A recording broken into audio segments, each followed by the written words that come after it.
رمضان کی سب سے بڑی تیاری کیا ہے کہ اپنے دلوں کو صاف کر دو پہلے سے، کہ جس دل میں نفرت ہو، بغض ہو، کسی کے لیے غصہ ہو، کسی کے لیے کیا کیا جذبے ہوں، دل صاف کرنا۔ ہمارے گھروں میں روزانہ جھاڑو ہوتا ہے، یہاں مدرسے میں روزانہ صفائی ہوتی کہ نہیں ہوتی؟ کیونکہ دنیا کی اصل گندگی ہے تو جھاڑو ہاتھ سے نہیں چھوٹ سکتا۔ حرم شریف میں دیکھا کیسے چاروں طرف خدام پھر رہے ہوتے ہیں برش لے کر، تو دل پہ غبار ایسے آتا ہے جیسے صحن میں غبار آتا ہے، دل پہ گندگی ایسے آتی ہے جیسے صحن میں آتی ہے۔ تو ہم نے نظام بنایا ہوا ہے، لوگ وہ کر رہے ہیں، وہ روزانہ جھاڑو دیتے ہیں۔ تمہارا دل ایک آنگن ہے، ایک صحن ہے، اس میں بغض، نفرت، حسد، پتہ نہیں کیا کیا گندگیاں آئیں گی اور آتی رہیں گی۔ بچوں ایک کام کرو، جھاڑو پکڑ لو، صاف کرو۔ یا اللہ معاملہ تجھ سے کرنا ہے، لوگوں سے نہیں۔ کسی نے برا کہا، کسی نے غیبت کی، کسی نے گالی دی، کسی نے دھکا دیا، کسی نے حق مارا، کسی نے کچھ کیا، یا اللہ تیرے سپرد میں نے اپنے دل کو سب سے صاف کیا، میں نے اپنے دل کو سب سے صاف کیا۔ یہ اتنی بڑی عبادت ہے کہ بڑے بڑے نفلوں والے، تہجد والے، حج عمرے روزے والے تمہیں نہیں پکڑ سکیں، کیونکہ اس کا کرنے والا دنیا میں کوئی نہیں۔ نفل پڑھنے والے تو بے شمار ہیں، عمرے کرنے والے بے شمار ہیں، علماء بے شمار ہیں، حاجی بے شمار ہیں، سخاوت کرنے والے بے شمار ہیں، لیکن اس ٹکڑے کو صاف کرنے والا لاکھوں میں ایک بھی نہیں۔ مشکل کا سیکھ لو، صاف کرو، صاف کرو، صاف کرو۔ یہ رمضان کی سب سے بڑی تیاری اور علم کو حاصل کرنے کی سب سے بڑی چابی ہے کہ اپنے دل کو کھلا کر لو۔ کوئی چیز خالی ہوگی تو کچھ آئے گا۔ جس دل میں بغض بھرا ہو، نفرت بھری ہو، حسد بھرا ہو، کینہ بھرا ہو، اس میں خاک آئے گا، اس میں تو علم کی ایک کرن بھی نہیں آئے گی۔ اس زبان سے چاہے جتنے مرضی موتی بکھیرے، دل اس کا اندھا ہوگا۔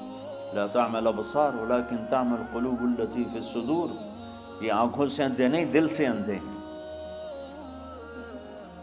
تو بچوں اپنے دل کو صاف کرنا سیکھو۔ وہ کتنی مشہور حدیث ہے، آپ نے کہا اس دروازے سے ایک جنتی آ رہا، تو ایک انصاری صحابی داخل ہوئے، جوتا ہاتھ میں، داڑھی میں وضو کا پانی۔ اگلے دن اس دروازے سے ایک جنتی آ رہا ہے، تو ایک صحابی آئے، ہاتھ میں جوتا، داڑھی میں وضو کا پانی۔ وہی صحابی اگلے دن اس دروازے سے ایک جنتی آ رہا ہے، تو وہی صحابی 3 دن جنت کی بشارت لیے۔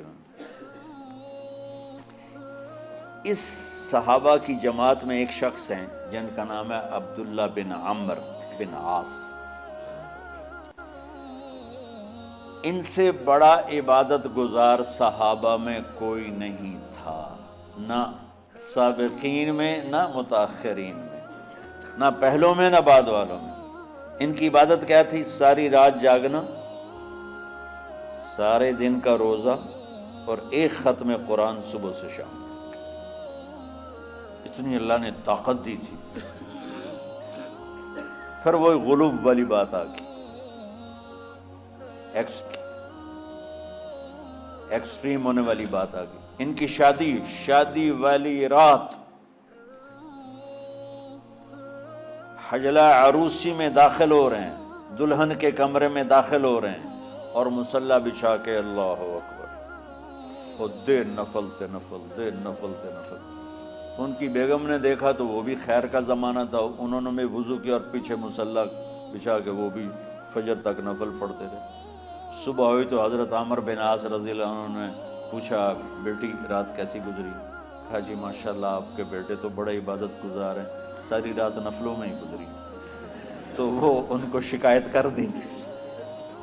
حضرت عمرو بن عاص کو اتنا غصہ چڑھا، وہ بیٹے کو تو کچھ نہیں کہا، کتنی حکمت کی بات ہے، سیدھے گئے اللہ کے نبی کے پاس، یا رسول اللہ یہ عبداللہ دیکھیں کیسا نادان ہے، اس کی شادی کی ساری رات نفل پڑھتا رہا۔ تو آپ کہتے ہیں اللہ ماشاء اللہ کتنی بڑی بات ہے، نفلوں میں گزر گئی، رات بھی نفلوں میں گزر گئی۔ تو آپ نے حضرت عبداللہ بن عمر کو بلا کے ڈانٹا کہ تو نے مہینے میں 3 دن روزے رکھنے، بس اس سے زیادہ نہیں رکھنے، اور ہفتے میں 1 قرآن ختم کرنا ہے۔ کہا یا رسول اللہ میرے اندر طاقت زیادہ ہے۔ پھر اچھا 15 دن روزے رکھنے، کہ نہیں میرے اندر طاقت زیادہ ہے۔ آپ اس کو تھوڑا تھوڑا کر کے گھٹاتے رہے، اور وہ ہر دفعہ نہیں یا رسول اللہ میرے اندر طاقت زیادہ ہے۔ تو آخر میں آپ نے کہا اچھا چلو 100 میں داؤدی پہ آ جاؤ، 1 دن روزہ رکھو، 1 دن افطار کرو، اور 3 دن سے پہلے قرآن ختم نہیں کرنا۔ تو آپ نے اس کو پیچھے کیا۔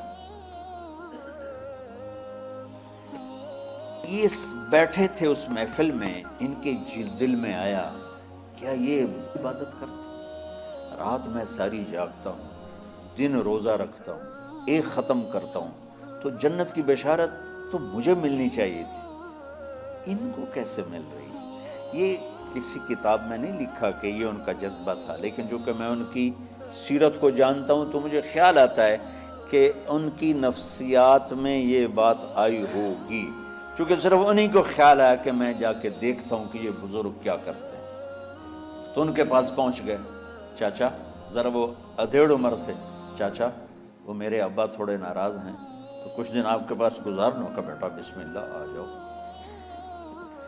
اب رات ہوتے ہی عشاء کی نماز پڑھ کے انہوں نے جلدی سے چادر اوپر لی اور یوں سراغ کر کے ان چاچے کو دیکھنے لگے ایسے کہ اب یہ کیا ساری رات سجدہ کرے گا، اور ساری رات روتے روتے روتے روتے مصلی گیلا ہو جائے گا، یا ساری رات رکوع کرے گا، ساری رات قیام کرے گا، سر رات قرآن پڑھے گا، سر رات قرآن پڑھے گا، اس تصور سے یوں دیکھ لو۔ اور وہ بزرگ صحابی تشریف لائے، سرانے پہ سر رکھا، اللہم بسمک اموت و احیا، ہو گئے۔ اب یہ دیکھ رہے ہیں ابھی اٹھیں گے، ابھی اٹھیں گے، ابھی اٹھیں گے، فجر کی اذان پہ اٹھے۔ اب یہ تو حیران پریشان ہو گئے کہ یہ کیا ہو؟ اس زمانے میں تو منافق تہجد نہیں چھوڑتے تھے ڈر کے مارے کہ پتہ نہ چل جائے ہمارے کفر کا، تو یہ چاچا جنت بھی لے گیا تو ستا بھی پیا کہ چلو کل دیکھوں گا۔ اگلی رات پھر چادر سر پہ کر کے اور یوں سوراخ کر کے لیٹے ہوئے اور دیکھ رہے، چاچا پھر تشریف لے اور سرانے پہ سر رکھا، اللہم بسمک اموت و احیا، ہو گئے۔ فجر کی اذان پہ اٹھے، یہ اور پریشان ہو گئے کہ میرا نبی کا فرمان تو سچا ہے، اس میں تو شک بھی کفر ہے، لیکن عمل کیا ہے جس پر اس کو جنت کی بشارت ملی؟ 2 رکعت نفل بھی نہیں۔ اور آج کے دور میں تم میں سے ماشاءاللہ اکثر بچے تہجد پڑھتے کہ 1 رات اور دیکھوں گا، تیسری اللہم بسمک اموت و احیا، ہو گئی ساری رات۔ تو تیسری رات پھٹ پڑے عبداللہ بن عمر، کہنے لگے چاچا میری ابا سے کوئی لڑائی نہیں تھی، 3 دن میں تیرے بارے میں سنتا رہا، جنتی جنتی جنتی، میں دیکھنے آیا تھا کہ آپ کیا کرتے ہیں، آپ تو کچھ بھی نہیں کرتے ہو، ساری رات سوتے رہتے، اب کیا کرتے ہو؟ انہوں نے کہا بیٹا یہی ہے جو تم نے دیکھا ہے۔ اب ان کو سمجھ میں نہیں آ رہا کہ یہ جوڑ کیسے بٹھاؤں، ادھر جنت کی بشارت، ادھر ساری رات خراٹے، اب یہ اس میں جوڑ کیسے بٹھاؤں، کیونکہ نبی کی بات تو غلط ہو نہیں سکتی۔ تو اب وہ ایسے بڑے بے دل سے ہو کر واپس مڑے، پتہ نہیں کی چکر ہوئے گی کوئی گل۔ جب وہ دروازے تک پہنچے تو کہنے لگے بیٹا ادھر آنا، واپس آ گئے۔ کہا میں تمہیں اصل راز کی بات بتاتا ہوں۔ کہا کیا ہے کیا ہے؟ تو یہاں ہاتھ رکھا، کہا یہ جو دل ہے نا، اس میں کسی انسان کی نفرت نہیں۔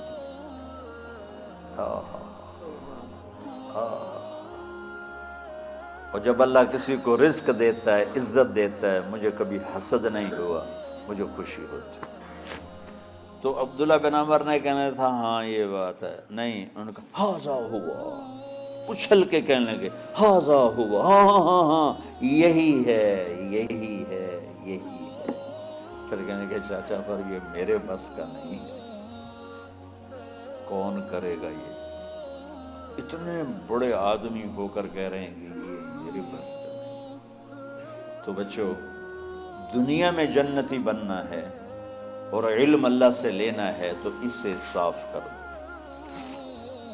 سب کی نفرت سے سب، اس نے مجھے یہ کیوں کہا، اس نے مجھے یوں کیوں دیکھا، اس نے میرے بارے میں یوں کیوں کہا، اس نے میرے بارے میں یہ کیوں لکھا۔